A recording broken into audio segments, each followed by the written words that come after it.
ఎంత బాగుంది చూడండి సీమలు కూడా. సృష్టి దేవుడు శివుడు ఆజ్ఞలేంది సీమైన కుక్కలని అది ఇక్కడికి రావాలని మీకు ఎక్కువ బాగుంటుంది. వచ్చే ఇది మేము మోసుకొచ్చిందే కార్ల మీద ఏడా మోసుకొచ్చింటాము.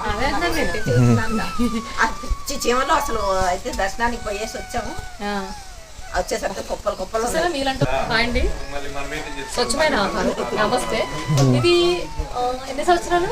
30 ఏళ్ళు. టేక చెట్టు అండి, 30 ఏళ్ళు. వీళ్ళ పొలంలో కూడా ఉన్నాయండి చాలా చెట్లు. అసలు ఒక్కొక్క టేక చెట్టు వాల్యూ చాలా ఉంటుంది, 10 నుంచి 50 వేల మధ్యలో ఉంటుంది. ఇలాంటి టేక చెట్లు అమ్మడానికి వేలు చెప్తే చాలా చీప్గా అడిగారంటండి. ఎవరికైనా టేక చెట్లు రియల్గా కావాలంటే, ఎవరైనా ఇల్లు కట్టుకోవాలనుకుంటే టేకుతో, ఒరిజినల్ టేకుతో వచ్చి కట్ చేసుకుని దాని లోపల పీసెస్ అన్ని మిషన్తో కట్ చేయించుకుని ఇల్లు కట్టుకోండి.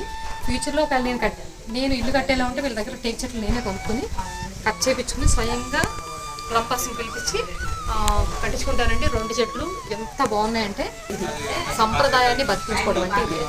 ఇలా తాగాలండి వాటర్ ఎప్పుడు కూడా చెట్టు కింద కూర్చుని.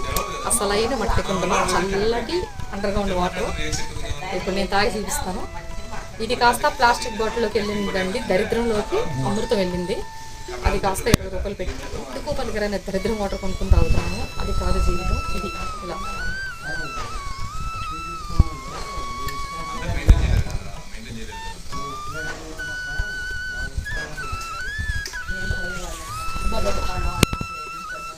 పొలంలో పనిచేసి ఇలా తాగాలి. ఎంత బాగుంది పిచ్చిగా. ఇంకా ఆనపకాయలు, మన దేశీయ ఆనపకాయలు రౌండ్గా ఉంటాయి, దానికి ఇలా మూత ఉంటుంది.